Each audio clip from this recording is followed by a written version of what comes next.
എല്ലാവർക്കും നമസ്കാരം. സുരേഷാണ്. സമയമില്ലായ്മയാണ് ഇപ്പോൾ എല്ലാവരുടെയും പ്രധാനപ്പെട്ട ഒരു വിഷയം അല്ലേ? സമയമില്ല. അതിനിടയിൽ വാട്സപ്പ് ഒരു ചതിയും കൂടെ ചെയ്തു വെച്ചിട്ടുണ്ട്.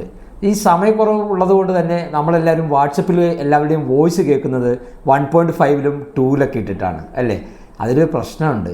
ഇതുവരെ നിങ്ങളത് ചെക്ക് ചെയ്തിട്ടുണ്ടോ എന്ന് എനിക്കറിയില്ല. ഉണ്ടെങ്കിൽ ഒന്ന് പരിശോധിച്ച് നോക്കിക്കോളൂ. നമ്മൾ കൂട്ടുകാരോ വീട്ടുകാരോ അല്ലെങ്കിൽ നമ്മുടെ പരിചയക്കാരോ അയക്കുന്ന വോയിസ് 1.5-ലോ അല്ലെങ്കിൽ 2-ലോ സ്പീഡിൽ കേൾക്കാൻ വേണ്ടിയിരുന്ന സമയത്ത് ഉണ്ടാവുന്ന വോയിസിലെ വ്യത്യാസം, ഒരുപക്ഷെ അത് നമുക്ക് ദേഷ്യമായിട്ട് തോന്നാം. സംസാരിക്കുന്ന ആളുടെ സ്വഭാവത്തിൽ അല്ലെങ്കിൽ സംസാരത്തിൽ എന്തോ ഒരു പ്രശ്നമുള്ളതായിട്ട് നമുക്ക് ഫീൽ ചെയ്യാം. തെറ്റാണ്. നമ്മളുടെ സമയമില്ലായ്മയാണ് ഇതിൻ്റെ എല്ലാം പ്രശ്നം. നമ്മൾ ചെയ്യേണ്ടത്, നമ്മുടെ ഒരു ഉറ്റ സുഹൃത്ത്, നമ്മളുടെ ഒരു കുടുംബത്തിലുള്ള ഒരാൾ നമുക്കൊരു വോയിസ് അയച്ചാൽ ക്ഷമയോടുകൂടി 1-ലിട്ടൊന്ന് കേട്ട് നോക്കൂ. അതിൽ യാതൊരുവിധ കുഴപ്പവും നമുക്കപ്പോൾ ഫീൽ ചെയ്യില്ല.